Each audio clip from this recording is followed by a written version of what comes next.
Vamos lá, esperar o pessoal chegando aqui. Vamos ver.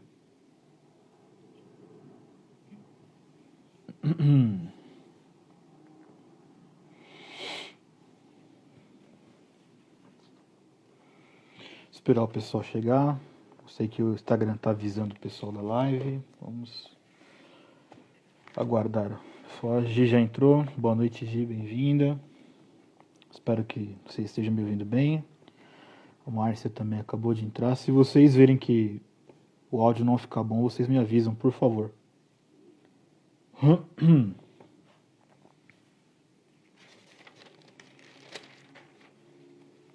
Daniel também. Vamos ver se a galera aparece mais aqui. Deixa eu já autorizar aqui o Daniel. Pera aí. Beleza. Então o áudio tá bom, então que bom vocês estão ouvindo. Eu vou colocar o Daniel.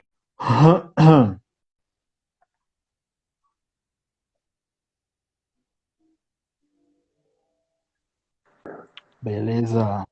Olá, Márcia, boa noite. Daniel tá na área aí. Fala, Tá Marcão. conseguindo? Cara, Áudio tá bom? o meu celular continua falando aí só para testar. Eu não me vejo, Tá. mas a princípio tá tudo certo.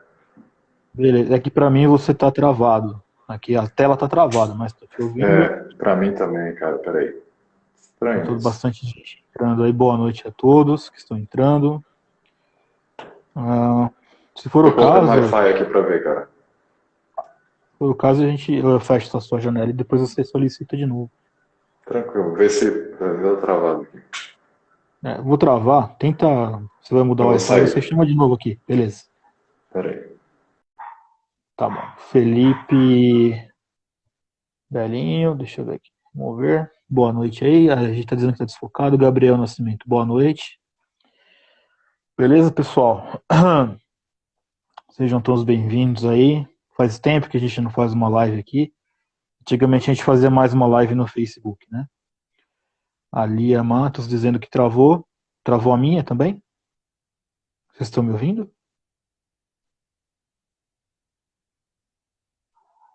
Estão me ouvindo? Eu acho que. Deixa eu ver. Eu não sei dizer agora se vocês estão me ouvindo.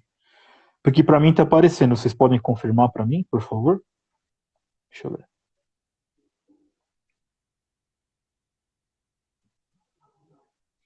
Shirley, boa noite. Tá, a Gorete tá ouvindo. Não, tá tudo bem, ok. Daniel? Opa. Eu tô te ouvindo, mas você tá travado a sua imagem. Pois é, cara. Não, É você tá novidade para aparecendo. mim. Oi? Agora você tá normal, tá tudo bem. Tô te vendo e Tá você normal? tá Beleza. falando. Tá, o mais Beleza, importante é vocês me verem mesmo. beleza, pessoal. Bom, já entrou uma galera aí. Vamos aqui tocar o barco, certo?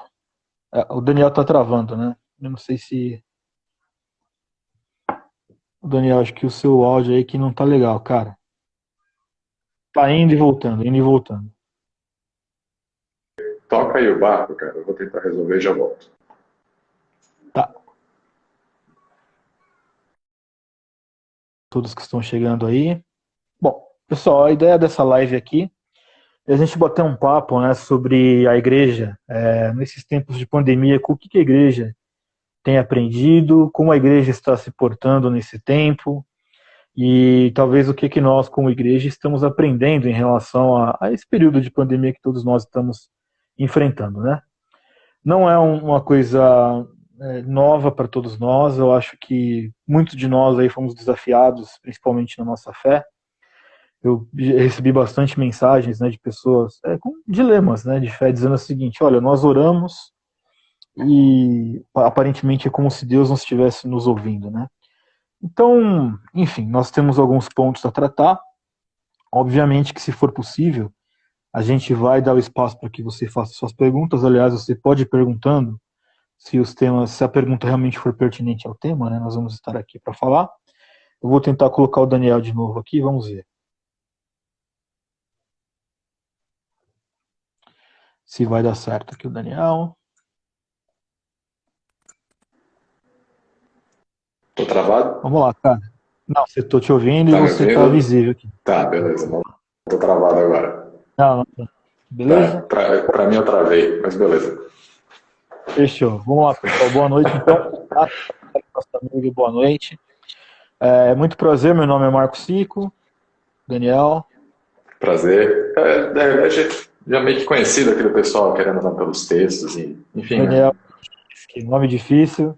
A parte jurídica do Evangelho Negociável. Daniel, advogado aqui do Evangelho Negociado. Camila Plens, boa noite. A Gi Oi, Fernandes. cara. E pessoal, Pessoal, bom, vamos ao que vamos interessa, lá. né? Vou abrir aqui A gente também. procura essa live para falar um pouco da igreja em tempos de pandemia.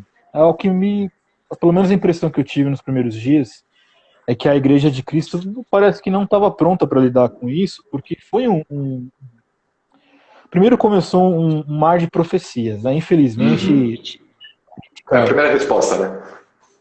Então, exato. O pessoal do movimento neopentecostal, infelizmente, colocaram uma chuva de profetadas, né? Não, isso aí já é o anúncio do Apocalipse.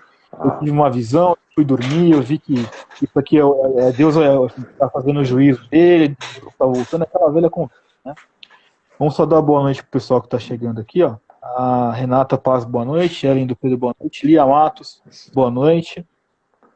eu não vou dar boa noite pra ninguém que eu não enxergo aqui, tá meio longe do celular, então Conforme eu só estou lendo aqui, vai, tranquilo.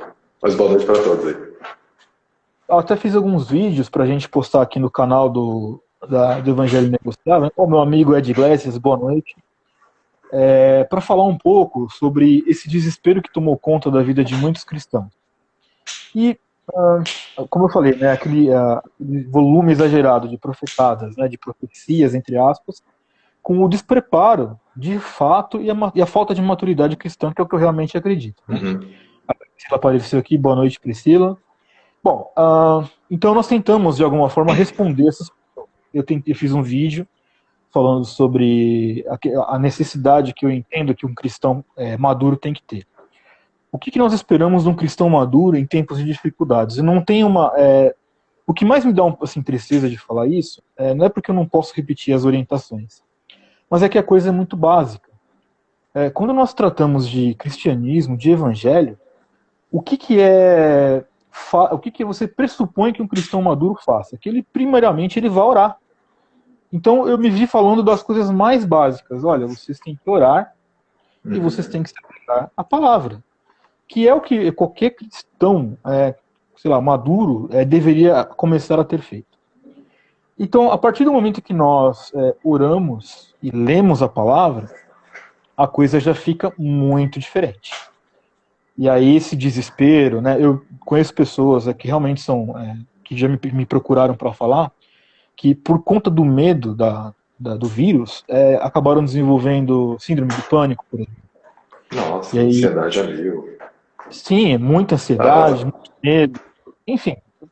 Bom, é evidente que nenhum de nós estávamos preparados para isso.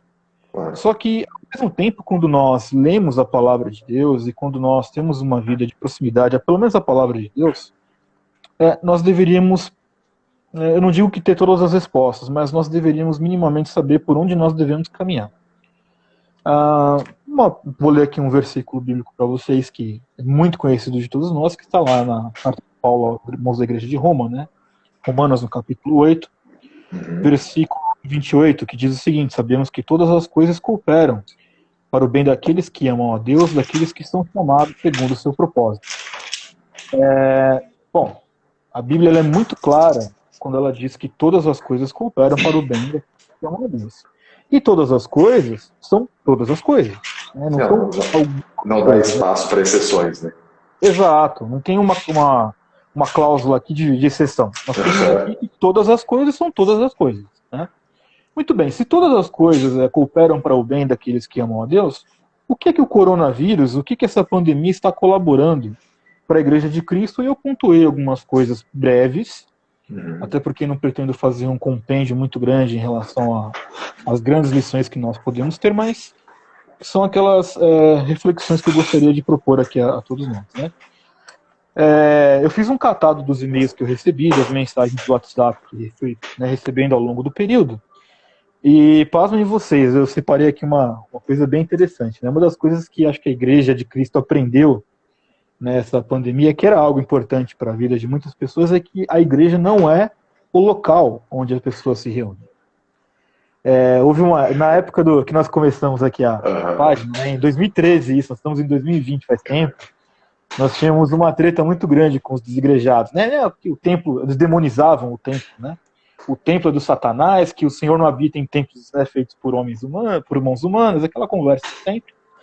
E agora, impedidos de ir ao templo, parece que muitas pessoas realmente tinham esse tipo de pensamento, como se o templo em si mesmo é o que fizesse a igreja, e nós estamos descobrindo que, aliado à tecnologia, isso não é verdade. Então, eu fico muito feliz de ver, até dando um exemplo aqui da igreja aqui que o Daniel vai, né, na igreja presbiteriana de Floripa, né? Isso mesmo. O pessoal da juventude lá, da União da Garotada lá, garotada assim, modo de dizer. A garotada sim, garotadas mais ou menos. Né? Eles estão fazendo um projeto bem interessante, que a gente publica aqui os devocionais que o Daniel coloca aqui da Gotas da Graça, né? E muitos amigos meus e muitos outros pastores estão desenvolvendo o lado online, cara. Então, é o que há. Parece que... Pode falar, cara, desculpa. Não, é o que há, porque a maior dificuldade, na realidade, é ter uma fé relevante. Né? Acho que esse tem sido o desafio que o Corona está trazendo e jogando na cara das igrejas. Né? É justamente essa realidade de que não adianta tu ter a tua fé nas suas quatro paredes ali do templo e esperar que isso baste para resolver os problemas da própria igreja. Né? Sim, muito bem. E, então, assim, resumindo, né, acho que o Corona mostra para nós que, né, na verdade a Bíblia sempre disse isso, mas talvez agora ficou mais em evidência que igrejas são as pessoas. E esta comunhão, o fato de não poder estar junto no ambiente do templo, da igreja, do local que a igreja se reúne, na verdade, tem mostrado que a tecnologia também não é uma inimiga da igreja, né? Que, sendo bem utilizada, evidentemente, ela serve para que, ao mínimo, esse contato seja mantido, ainda que um pouco do relacionamento seja mantido. E de um lado também, assim, eu sempre falo, né, que eu fico um pouco triste de um lado, mas você vê, nós estamos em 2020 e ainda há esse tipo de discussão no meio da igreja, que era uma coisa que já deveria ter sido superada há muito tempo. Infelizmente, eu percebo que a igreja às vezes perde tempo com coisas que não deveria estar perdendo, né? Uma coisa é você orientar alguém que é novo na fé. Outra coisa é você ver gente que vai há 200 anos na igreja e não entendeu isso ainda. Aqueles dinossauros de banco, na realidade. Exato, é sintomático e isso acontece em muitos lugares. E então eu acho que essa é uma das coisas muito boas que o Corona está ensinando para a igreja, é que a igreja não é o local em si mesmo, né? O local onde a igreja se reúne, o que faz aquilo ser uma igreja são as pessoas. Uma segunda questão que eu entendo que também está intrinsecamente ligada a essa questão que o Corona está ensinando é justamente a valorização desse culto, porque é muito comum, né? Eu falo porque na época em que pastoreava igrejas, se chovia, tinham pessoas que não iam. Estou cansado, não vou à igreja. Não que a pessoa não tenha direito de descansar, claro que tem. Mas, assim, existe uma questão de prioridades aí. Né? A pessoa, cansada ou não, ela vai trabalhar, porque ela sabe que se ela não for, ela vai ser descontada no salário. Ela não aplica esse mesmo nível de prioridade quando se diz respeito à igreja, por exemplo. Muitas pessoas têm falado comigo em relação a isso. Olha, eu não dava o valor que eu deveria ter dado no momento em que nós podíamos estar reunidos no ambiente de um culto, né, participando de um culto público.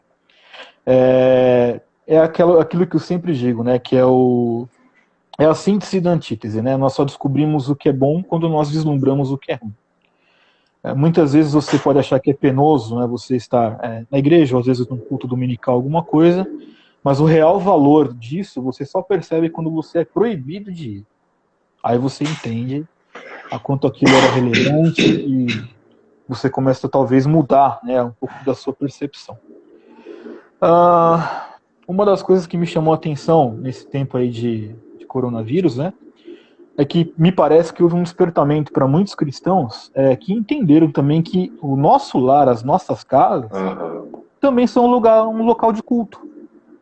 também é um lugar também onde o culto deve acontecer, um culto doméstico. E isso eu acho extremamente relevante porque muitos neopuritanos, né, muitos reformadinhos no tela de hoje, são os fiscais da reforma, né? Aqueles caras que se você falar alguma coisa que não atende o critério deles, eles já vêm com pedra, tijolo para se atacar. Estes caras são pessoas que não praticam o culto doméstico, por exemplo. São tão adeptos da reforma, né, são tão cheios da razão que não entenderam absolutamente nada e não fazem isso. E aí você pergunta para um cara desse, que nem aconteceu de chegar um desses neopuritanos famosos de Facebook para falar comigo, e eu perguntei, falei, você está fazendo pelo menos um culto na sua casa, alguma coisa assim? Não. Nunca fiz, nunca tive o hábito. Ou seja, né, é o que eu falo de fiscais da reforma, né? Os caras leem as confissões de fé, decoram tudo, mas não praticam nada. Então isso é muito tenso, né? Deixa eu só ver uma galera que entrou aqui. Não. Vasconcelos Vascaíno mandou um joia. Quem mais? A paz do Senhor, boa noite, boa noite. Vamos lá, pode falar aí, cara, desculpa.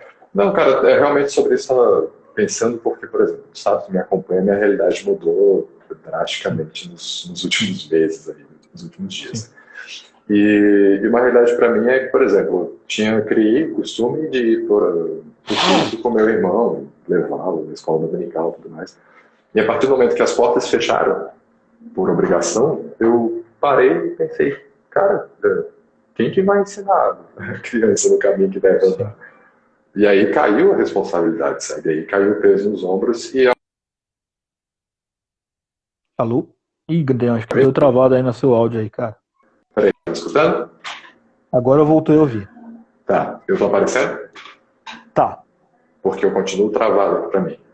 Não, tô te vendo e tô te ouvindo. Pode falar. Tá, beleza. Então, a partir do momento que caiu essa bomba no colo, foi quando, acho que como eu e a maior parte das pessoas, comecei a procurar material na internet, ou, enfim, discipulado, culto doméstico, devocional, porque, querendo ou não, o cotidiano de ir para a igreja acaba te deixando no automático, né? Sim. E, querendo ou não, essa questão de quarentena, essa questão de se trancar em casa, desperta essa atenção pro núcleo familiar, especialmente. Sim, concordo. Pessoal, quem estiver assistindo aqui a live e quiser fazer perguntas aí, podem perguntar. A Márcia fez um comentário aqui exatamente, o culto é valioso. Kiko Barreto, só para dar um oi. Oi. Meu mestre no jiu-jitsu. Opa! Um abraço para você. Então é isso. Legal. Uma das coisas que eu também tomei nota aqui, e aí já saindo um pouco da prática, talvez, de igreja, agora falando mais de uma questão pessoal mesmo, né? O coronavírus, ele realmente tem ensinado, claro que assim, eu estou dizendo assim, a igreja como um todo, né, o corpo de Cristo, que a nossa fragilidade em relação à vida é muito grande. Assim, eu conversei com bastante amigos meus esses dias, né, sobre o quanto nós somos frágeis e o quanto nós somos iludidos, pensando que nós temos algum tipo de controle na nossa vida e não temos. Esse vírus, por exemplo, tem matado muitas pessoas ao redor do mundo e nós nem sabemos aonde ele está. A gente não tem nem a condição de vê-lo. Então, isso deveria, pelo menos o que eu penso para mim e o que eu entendo que os cristãos deveriam ter em mente, é que isso deveria dar para nós um senso de realidade muito grande e ter os nossos pés no chão e entender que nós não somos a última Coca-Cola do deserto, né? Nós não somos a última bolacha do pacote, nós não somos o reizinho que às vezes pensamos que somos, né? Enfim, é aquele senso de total dependência de Deus. Porque quando nós temos uma realidade, né, de quem nós somos, um olhar inteligente de quem nós somos, automaticamente a gente começa a entender que dependemos de Deus para tudo, inclusive para sobreviver num período como esse, né? A Gi fez uma pergunta aqui que eu entendo bem pertinente aqui, ó. Vocês acham correto a continuação dos cultos, né? Isso, é que a Lia Matos perguntou que aqui no Rio tem pastores que ainda continuam promovendo cultos. Então, vamos lá. Como o Daniel ele é advogado, eu vou deixar a resposta jurídica para o advogado, mas eu mato. Qual é a minha opinião? Né? Eu acho eu tenho certeza que colocar a vida das pessoas em risco num culto público nesse período de pandemia é uma baita falta de responsabilidade dos pastores. Com certeza. Então, eu sou contra, tá? Sou contra porque até pelo que nós escorremos até agora. Nós já falamos que a igreja são pessoas, que a comunhão está acontecendo porque nós estamos aí nos adaptando. Agora, é que hoje eu não pastoreio mais igreja, mas se eu estivesse pastoreando uma igreja, na minha igreja podia ter 10 pessoas de membros, nós não faríamos o culto presencial. Primeiro, não vou expor a vida das pessoas em risco. Né? Com certeza. Para eu continuar servindo, eu preciso estar vivo e eu sou alguém eu sou do grupo de risco, porque eu sou hipertenso, eu controlo com medicação, mas eu sou do grupo de risco porque eu tenho hipertensão. Então, eu não vou, primeiro, me expor, e segundo, não vou expor as pessoas. Né? Então, eu sou totalmente contra. Teve um irmão aqui, deixa eu pegar aqui. Ah, não, foi a irmã, a Ellen, nossa querida irmã, que ela perguntou que tem muitos pastores preocupados com a finança, e é verdade. Esses pastores são safados, os que abrem a igreja por causa de grana. Numa época dessa, eles são sem vergonhas, porque quanto vale uma vida? Qual é o dinheiro no mundo que paga uma vida? Não paga, né? E aí eu vou ter uma pergunta aqui que já emenda também sobre teologia da prosperidade. Enfim. Isso, vou pegar o gancho e vou deixar o Daniel falar, senão eu desinvesto aqui, né? Não, tranquilo, cara. Para malhar pau nessa teologia, eu fico em silêncio, fica à vontade aí. Bom, teologia da prosperidade nem deveria carregar o nome de teologia, porque não tem nada a ver com estudar. Exato. E prosperidade também não, né? Exatamente. Começa Agora, eu entendo que esses pastores, eles foram sim desmascarados. O Paulo Júnior, embora tenha algumas coisas dele que eu não goste, né? Mas ele desceu a lenha nos caras e com razão.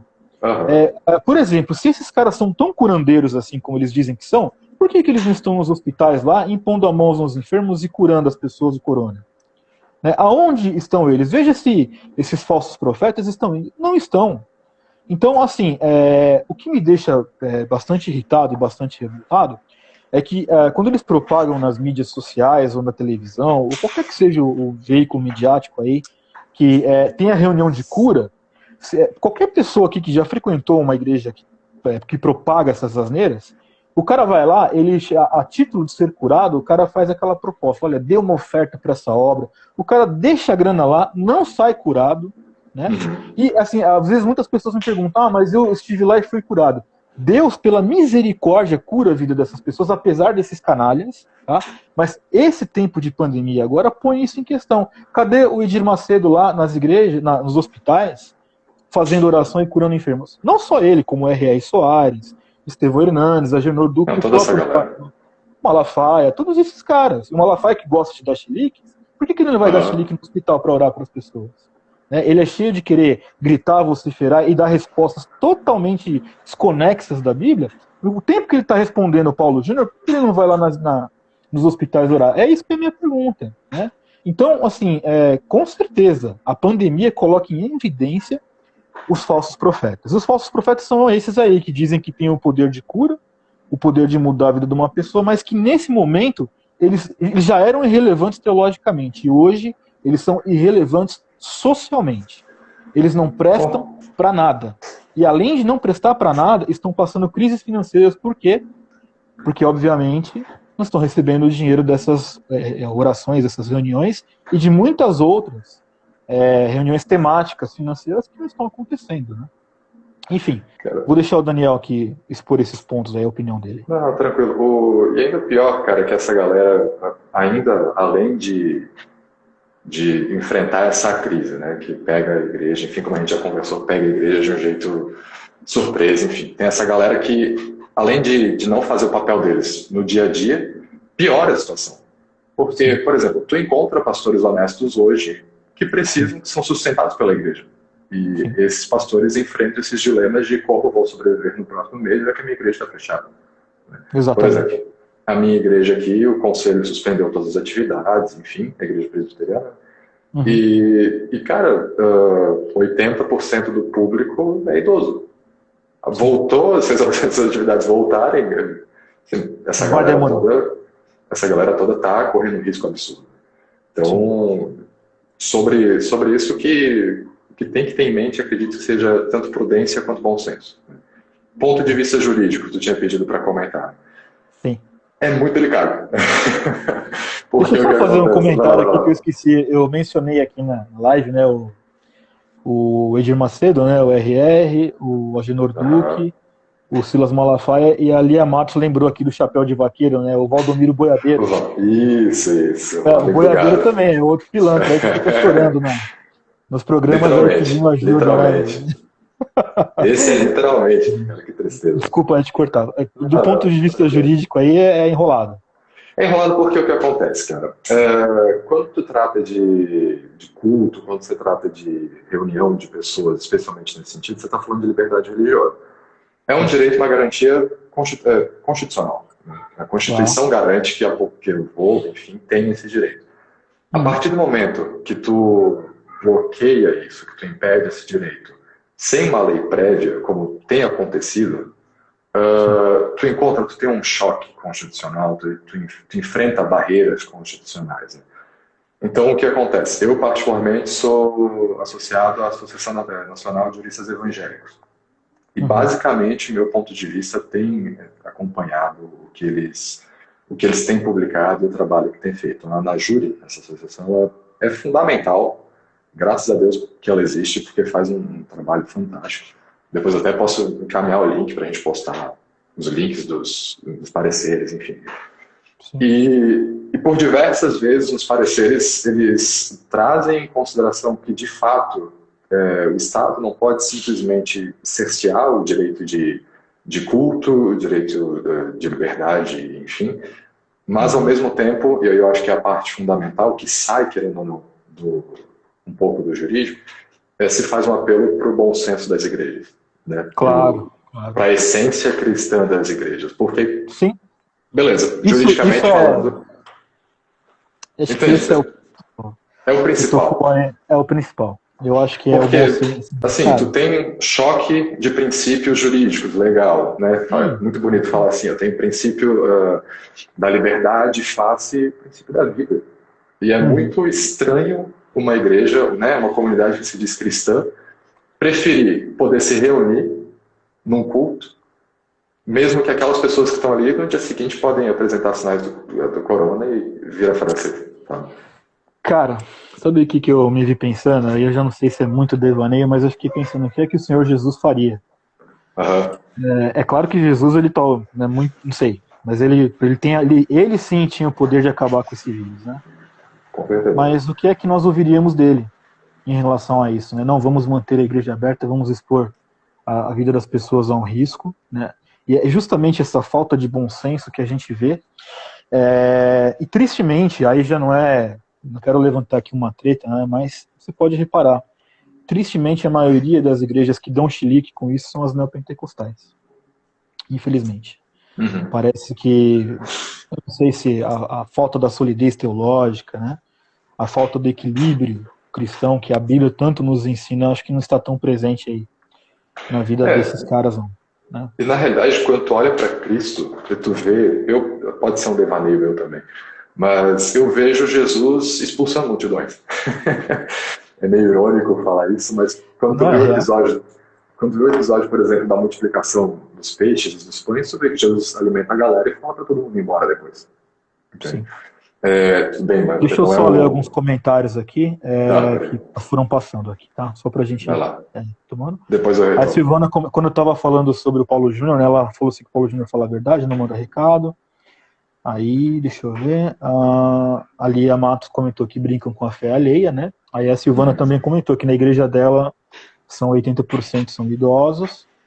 A nossa querida irmã Ellen comentou assim: acredito que essa pandemia está servindo também para mostrar quem é verdadeiro, porque muitos usam a igreja e acham que só irem 2 vezes por semana estão fazendo muito também.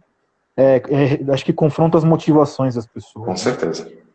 A Gi Fernandes falou ungidos, né, brincando com a gente aqui. Aí o Nivaldo comentou aqui: o Agenor Truque também não pode ficar de fora desses mercenários. Não, realmente não. Apesar que ele tá mais pianinho, né, o Agenor Duque, né? Pois cara, sei lá o que aconteceu. Deu uma acalmada. Deu. Aí a Márcia perguntou aqui, uma pergunta tanto quanto pertinente, né? E qual o conselho de vocês por esse enfrentamento das ansiedades e da solidão nesse período? Olha, é o mesmo conselho que eu tenho dado da minha parte, né? Repetidas vezes ao longo de todos esses dias, né? A primeira das coisas é a oração. A Bíblia nos ensina muito que a oração nos ajuda, inclusive, em acalmar as nossas ansiedades, né? orar. A solidão, ela é algo que, de certo modo, me entenda bem o que eu vou dizer, de certo modo a solidão ela faz parte da vida cristã. Por quê? Porque a caminhada de cada um de nós não deixa de ser uma peregrinação que passa por coisas que somente nós e Deus vamos enfrentar. A solidão ela é pesada, né? Por exemplo, eu penso bastante nas pessoas que eu tenho consideração. Eu vejo minha mãe que mora sozinha, por exemplo, e também é do grupo de risco, né? Pela idade, e eu também, então não posso ir visitá-la. Meu filho, por exemplo, que ficou aí, né, alguns irmãos dele ficou 35 dias na UTI. Minha mãe morre de saudade de ver o pequeno. Eu não posso levar o pequeno lá por conta de riscos, né? Quando eu falo sobre a ansiedade, eu respondo com a oração. Quando eu falo da solidão, eu peço que as pessoas pratiquem o quê? Resiliência. Por quê? Porque esse período de solidão ele é temporário. Embora a vida cristã tenha as suas nuances de solidão em alguns caminhos nossos, internos e pessoais, a solidão que muito provavelmente a Márcia perguntou é a solidão das pessoas, né? O que eu peço é que pratiquem a resiliência, porque vai passar. Esse isolamento ele não é para sempre, embora pareça que ele esteja demorando mais do que nós gostaríamos, né? Mas ele vai passar. Então tenhamos calma, tenhamos domínio próprio para conseguir entender que isso é uma fase, é um período e não é um período eterno. Então isso eu acho que são os conselhos que de melhor eu posso dar. Cara, até terminando minha fala antes, já juntando, né? Quando Cristo ele despede as multidões, em especial no episódio da multiplicação dos pães e dos peixes, né? Ele despede, fala para que cada um volte para sua casa, para o seu lar, mas ele continua à disposição, né? Sim. E, poxa, a Bíblia está recheada de exemplos de pessoas que se sentiram sozinhas, mas foram consoladas pelo Espírito. Em Hebreus, tu olha, o autor de Hebreus, está no capítulo 4, capítulo 10, ele fala que Cristo, por ser o nosso sumo sacerdote e ter vindo à Terra, ele sofre conosco as nossas aflições. Então, na realidade, a gente não está tão sozinho assim. Eu acho que esse lembrete é o que dá combustível para essa resiliência que tu fala, sabe? Sim. Pegando, por exemplo... se você for ver, acho que pegando um gancho do que você disse aí, o nosso isolamento social não significa isolamento espiritual, né? Com certeza. E aí é onde a coisa pega. Talvez, assim, eu falo por mim mesmo, né? Ficar distante das minhas rotinas me ajudou a fazer muitas coisas que há muito tempo eu não fazia. Por exemplo, uma live que a gente está fazendo hoje, né? Então, acho que dá pra gente ser produtivo mesmo com esse isolamento social, sim, com a solidão, enfim. A Shirley comentou aqui... Desculpa, pode falar, velho. Não, tranquilo. É que na realidade essa solidão também é meio irônico falar assim, não sei se foi irônico, mas não é uma solidão tão sozinha. Porque, sim. Como a gente começou na live falando, hoje a gente tem a tecnologia.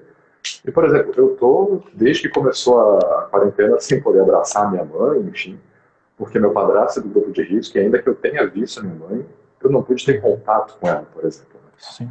E pelo período que eu venho passando nos últimos tempos, né, com falecer e tudo mais, o consolo da mãe seria algo muito bom.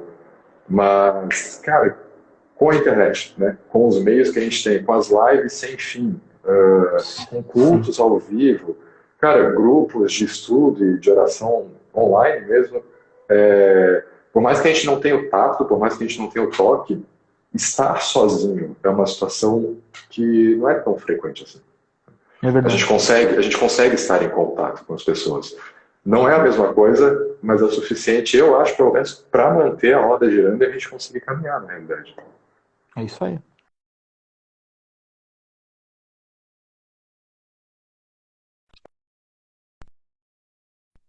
Tá me ouvindo? Agora sim. Deu uma travada. Queria mandar um beijão pro Bispo Francisco que está nos assistindo. Bispo, o senhor, mora aqui, nesse coração duro. Mandar um beijo para você, viu? Obrigado por estar aqui. A Shirley, ela comentou o seguinte, acho que é importante também ter o cuidado de evitar os profetas do fim do mundo. Muita gente com depressão e sofre síndromes, pessoas que acabaram de passar por algum trauma. Concordo totalmente, a gente falou um pouquinho disso. Porque, cara, assim, Na real, cara, na real mesmo. Fazia muito tempo que eu não via tanta macumba no meio evangélico, bicho. Cara, esse é o problema, o excesso de informação, nossa, cara. Mas, cara, o problema, o excesso, ok, já tô acostumado. Mas é o excesso o excesso de informação lixo, exatamente. Isso. O excesso de lixo que vem na informação. Cara, eu recebi um áudio aí um dia desse, nem comentei contigo isso. Eu já até apaguei. Senão até poderia ter te mandado pra você dar uma risada junto comigo. Cara. O cara mandou um áudio pra mim falar. Não, que olha. Não foi encaminhado? Não, foi pra mim. O cara gravou o áudio de 8 minutos pra falar que ele tava tendo uma visão e que Deus ia me usar pra curar o Brasil com a questão do. Você acha que eu que ia ser o cara? Eu falei, meu amigo, você tá mandando o áudio pro cara errado. Errou o número, cara. Não, deve ser outro pastor, não eu, né? E assim, isso aconteceu comigo, eu fico imaginando esses pastores midiáticos, o tanto de tranqueira que os caras receberam. Às vezes, assim, eu tenho paciência com os novos na fé, porque às vezes as dúvidas são honestas. Então, aconteceu muito disso. O cara pegava um vídeo no YouTube e mandava, Marcão, o que você acha aqui? Tal coisa. Pô, cara, cuidado, né? Você tem que ter aquela paciência com o cara que é novo na fé, né? Mas é legal quando o cara espiritualiza a coisa, né? Olha, varão, tô mandando esse áudio que eu tô gravando aqui, ó. Deus tá falando aqui, ó, no meu ouvido. Arrepiou. Nossa, cara, eu fiquei ouvindo. Eu ouvi uns 2 minutos, cara, eu não aguentei mais. Eu falei, irmão, se você me perdoa, eu não vou ouvir o resto, porque eu tenho mais o que fazer. E eu não consigo parar 8 minutos pra ouvir uma porcaria dessa. Então você me desculpe. Uma profetada dessa. Nossa, Deus do céu. Enfim, né? Deixa eu. Aqui a nossa irmã aqui, a Gislaine, perguntou: se vocês acreditam que o neopentecostalismo tem mais espaço entre as pessoas de menor esclarecimento instituição formal? Sim. Com certeza. O que acontece? É sintomático também, viu, Gislaine? Assim, além da questão doutrinária, quais são os diversos emaranhados de problemas aí que a gente vê no neopentecostalismo, né? É justamente a falta da formação, que eu digo, teológica, mesmo pastoral. Eu não estou dizendo assim, não quero ser pragmático dizendo que todo pastor necessariamente tinha que fazer um curso de teologia para ser pastor. Mas eu entendo que um cara que é pastor, ele deveria buscar isso porque é o ofício dele, tá? Onde eu morava, não agora onde eu moro, mas onde eu morava antigamente na periferia perto da Coab Brasilândia, aqui em São Paulo, na rua da minha casa, tinham 6 igrejas. E essas igrejas eram igrejas que eram formadas assim, o cara estava numa igreja, aí ele brigava com o pastor dessa igreja, aí ele ia para outra e abria a dele, ele se ungia, né, se consagrava pastor, e o cara, com todo o respeito que eu tenho, ele pregava falando nós vai, nós fomos. Tá? Então, alguém que não sabe nem ler, qual é a interpretação que uma pessoa dessa vai fazer da palavra? Esse é o primeiro ponto. O segundo é que o que o pentecostalismo tem, que nós reformados deveríamos ter, mas nós não temos, é o acolhimento. Então, as igrejas pentecostais, elas têm essa coisa de abraçar o cara, de trazer o cara para perto, não estamos juntos, de ser mais carinhoso e tal. E os reformados, como, não sei, acho que é uma frieza, uma aridez que nós temos. É difícil você encontrar uma igreja reformada que acolha tão bem quanto um pentecostal, e às vezes por isso a pessoa acaba ficando lá e acaba vendo, não, mas o cara é tão gente boa, é tão bondoso, e o cara pode estar lá pregando um monte de coisa errada e a pessoa recebe aquilo, né? Então, dentro do movimento pentecostal e neopentecostal existem muitas coisas, muitas vertentes de erros, mas eu percebo muito isso, que eles têm sim mais aceitação do meio das pessoas que têm pouca instrução, primeiro, porque culturalmente o povo brasileiro é um povo preguiçoso. Ler dá trabalho, ler a Bíblia dá mais trabalho ainda. Né? Você buscar uma referência num texto, né? Você fazer uma exegese. Eu me lembro quando eu tinha a rotina da pregação semanal, eu ficava 2 horas estudando, pelo menos na semana, antes de pregar, para ter certeza que eu estava lendo o contexto correto, consultando outras fontes, comparando versões de Bíblia. É um trabalho que esses caras não fazem, né? A maioria deles, que isso é uma prática muito comum, eles chegam na igreja, eles estão lá, olha, vamos aqui ver o que o Espírito Santo vai falar. E a Bíblia está fechada, aí o cara abre em qualquer lugar, sai falando e sai pregando o que ele acha que tem que ser falado, sem respeitar um contexto do texto, sem fazer uma exposição, né, corretamente. Talvez essa também seja uma das grandes diferenças, né, que a igreja, tipicamente as igrejas reformadas, elas atuam com a pregação expositiva, né? E muito difícil. Eu sinceramente falando, eu não quero ser generalista, mas eu não conheço nenhum pastor pentecostal, nenhum que eu conheça, que prega expositivamente. Então, enfim, eu assim, realmente acredito sim que nesse meio pentecostal eles têm mais aceitabilidade, assim por dizer, das pessoas que têm um baixo nível de instrução, né? Até porque uma pessoa um pouco mais instruída já não fala amém para qualquer coisa. Então, eu também não estou dizendo que o cara, por exemplo, se eu for numa igreja, hoje que eu já não pastoreio mais, se eu for numa igreja e escutar uma palavra, eu não estou dizendo que se o cara souber menos do que eu não vou ouvi-lo. Não é isso, né? Mas eu também não posso ouvir o cara falar uma asneira, uma heresia e falar amém para aquilo. Então, essa instrução, no fim das contas, eu acho que todo cristão deveria ser um estudante da Bíblia, porque é como a gente vê na palavra de Deus. Né? Nós tínhamos lá a situação dos irmãos da igreja de Bereia, onde os apóstolos pregavam para ele, e eles ouvindo dos apóstolos, verdadeiros apóstolos que estavam com Cristo, eles iam na Bíblia para conferir se o que os caras estavam falando era verdade, né? Uma prática que muitos do nosso período, a grande maioria, não faz. Não tem. Então, o cara prega e aquilo é uma verdade absoluta. Por exemplo, o que eu estou falando para vocês aqui, vocês têm o direito, aliás, o dever de questionar para ver se eu estou falando algo que é correto. Então, é meio tenso isso, mas é verdade, eu acredito que sim. E até na realidade é estrutural e faz parte de como essas igrejas, tanto pentecostais como neopentecostais, acabaram surgindo e se criando no Brasil.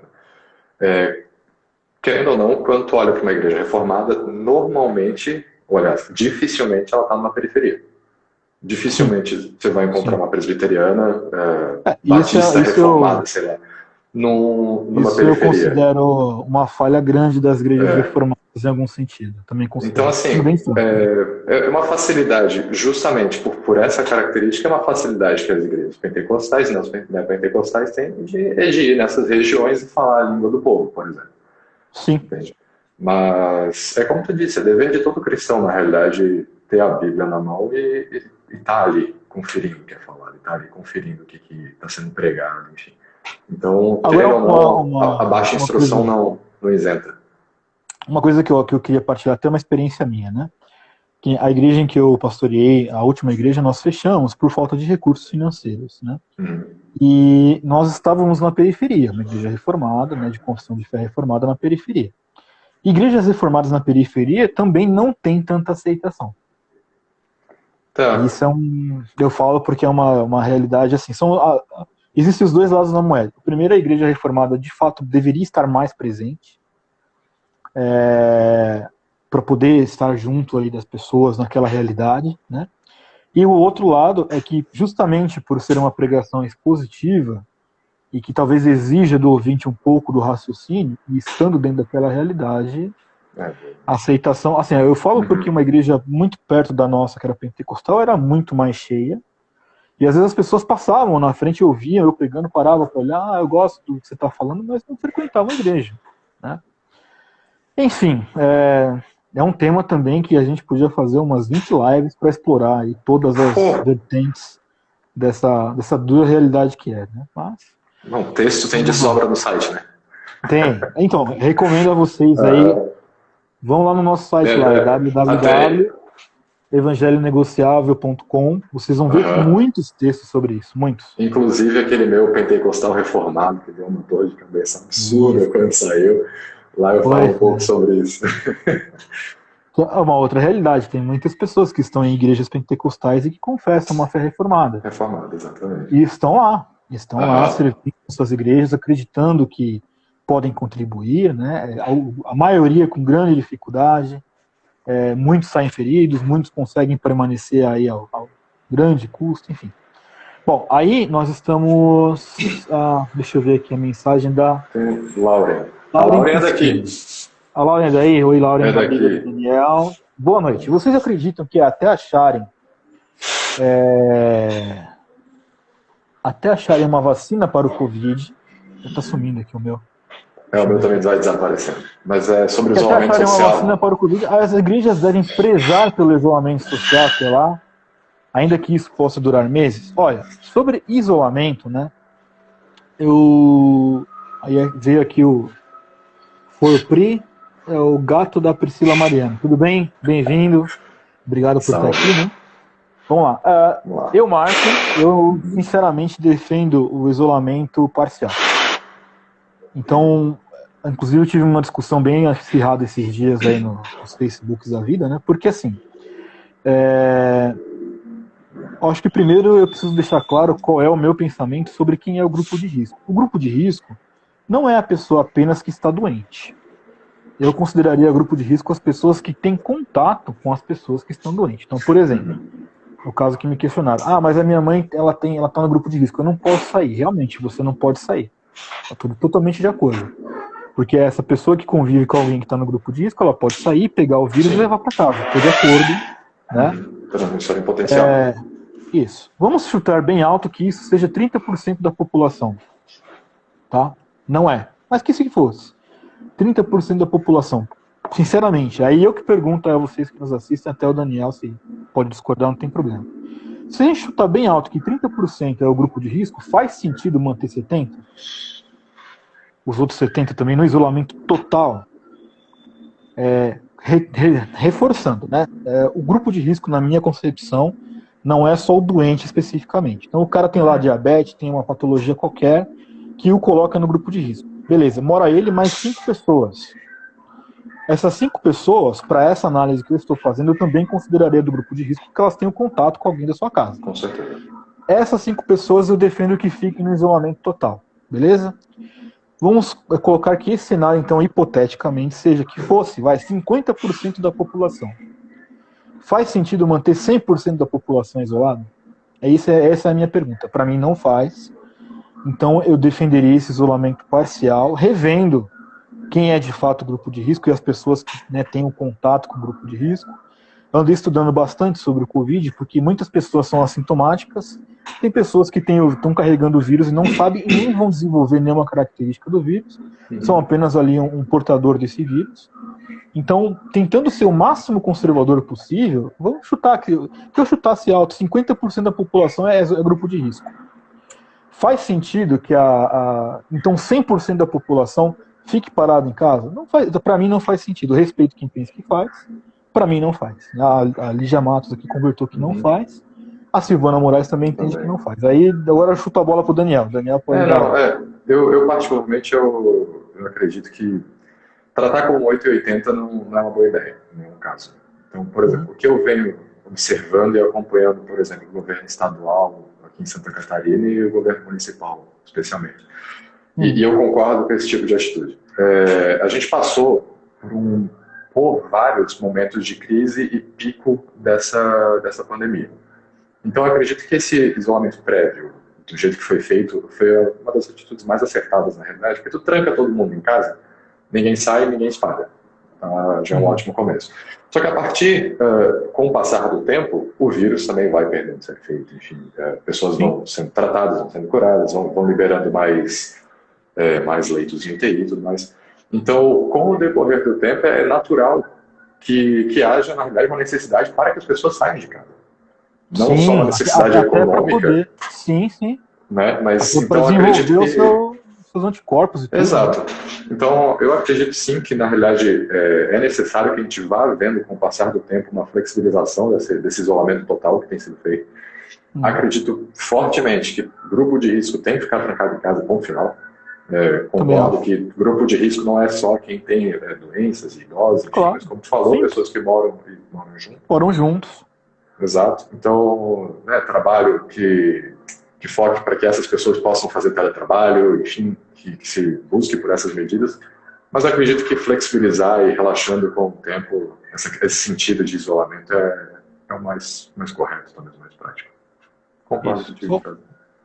Legal. Vou pegar o comentário aqui do gato da Priscila aqui, né? Que ele falou que quando eles estavam numa comunidade pentecostal, voltando um pouco ao tema que a gente estava falando, né?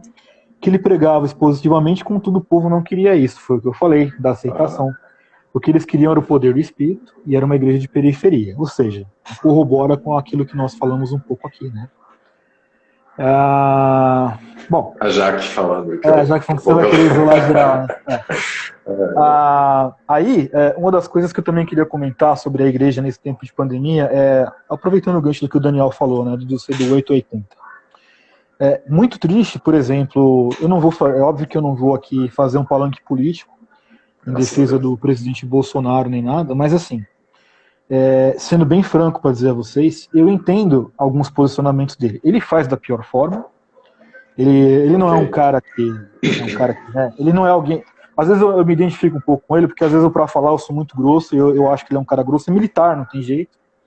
Só que assim, o presidente ele está certo em defender as duas questões, preservar as vidas e o colapso econômico. E eu estou dizendo isso porque, quando nós olhamos pelo que está acontecendo, se você for um pouquinho mais a fundo, principalmente nos estados aí que estão prorrogando demais as quarentenas, aqui em São Paulo, por exemplo, Daniel, não sei se você viu, nós tínhamos uma prorrogação da quarentena até dia 23, agora vai ser até dia 10 de maio, né? Nós já estamos há muito tempo aí sem filhos, e eu me sinto privilegiado porque eu consigo trabalhar de casa. Só que eu trabalho numa empresa que tem uma fábrica lá no Ceará que tem 9.000 funcionários que estão parados.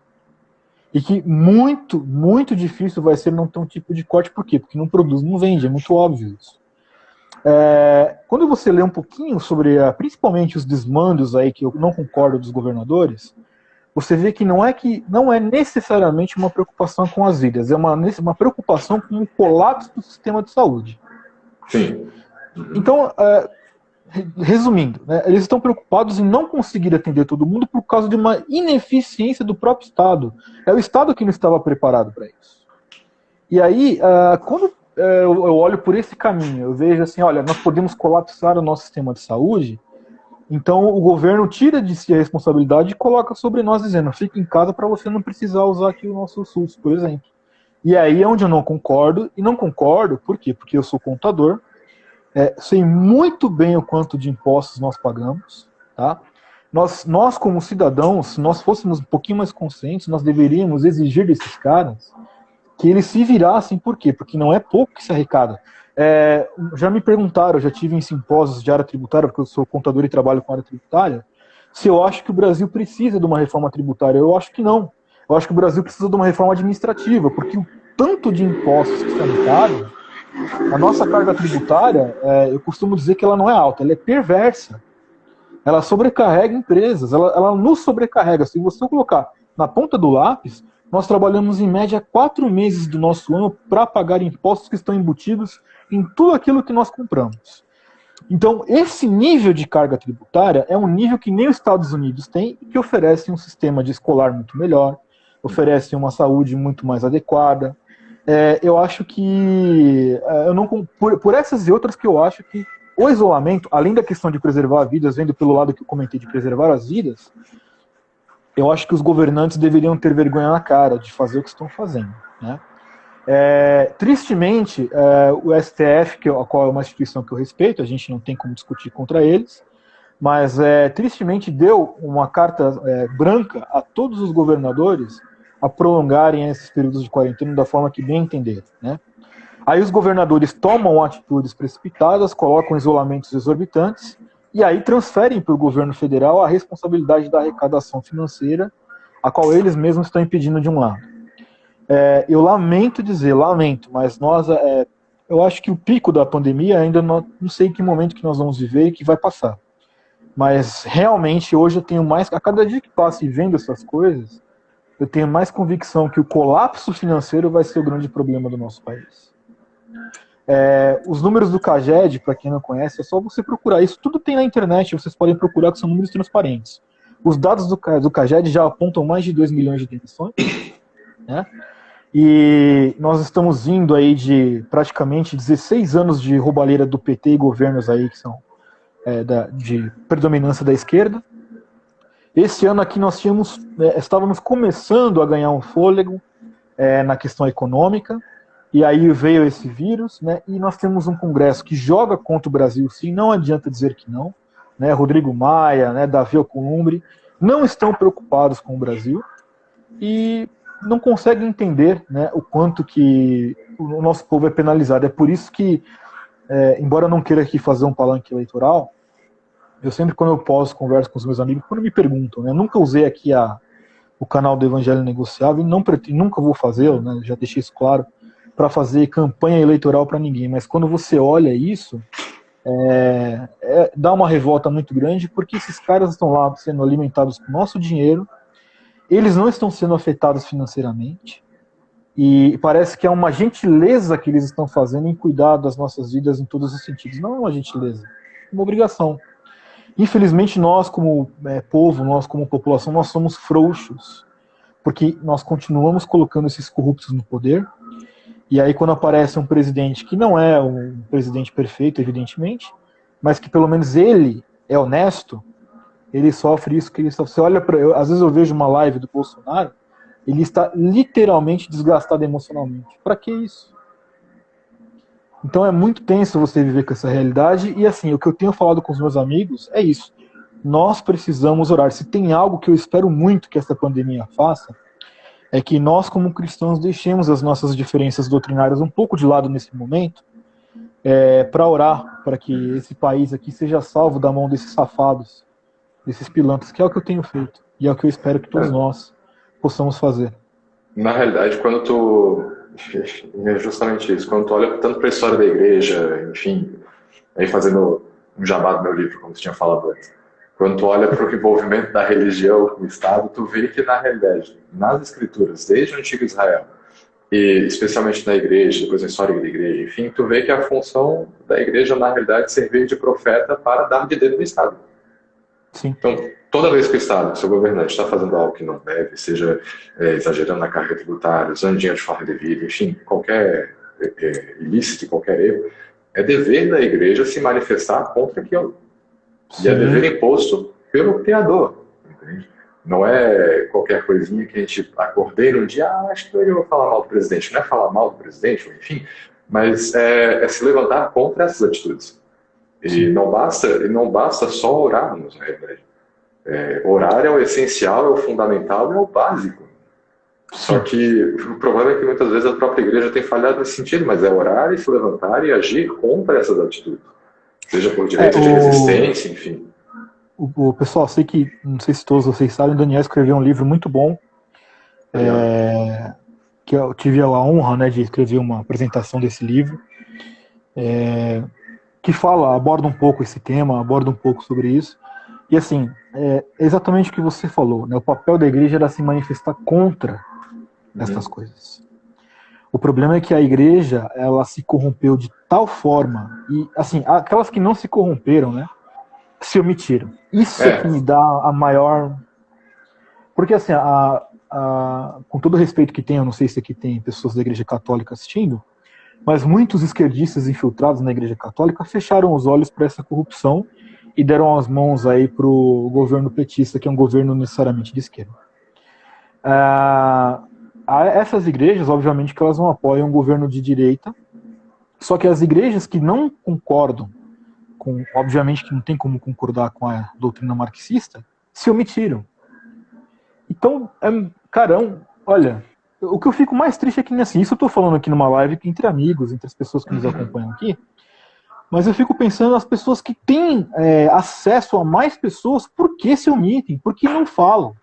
Alguns poucos que eu vejo fazendo isso, por exemplo, o pastor Franklin Ferreira, que bate sem massagem na esquerda direto, né, nos comunistas, nos falsos cristãos comunistas, bate sem massagem dessas coisas. Poucos falam sobre o erro do Congresso. Pouquíssimos. Não sei se porque temem processo, eu não sei. Mas eu acho que a igreja está muito distante, né, até mesmo do que você propõe no teu livro. Quando a gente olha a proposta do seu livro, né, a gênese do Estado, né, quando você olha a origem da coisa, você vê que o nosso Estado, sei lá, sendo bem... Não é querendo ser pessimista, né, nem ser o profeta do Apocalipse, né? Mas quando a gente busca o conceito, até como você pontuou no seu livro, sobre a origem, a gênese do Estado, parece que nós não estamos no Estado. E é isso que é... Enfim, o pessoal apareceu para mim aqui, 20 segundos restantes, está acabando o nosso tempo. Caraca. Foi bem top essa live. Agradeço a todos que vieram. E, Daniel, obrigado. Eu não sabia que dava esse time agora. Eu que agradeço. Obrigado pelo convite, na realidade. Vamos voltar para uma live aqui? Acabando aqui, a gente começa outra só para falar um tchau. Pode ser? Beleza, pode ser.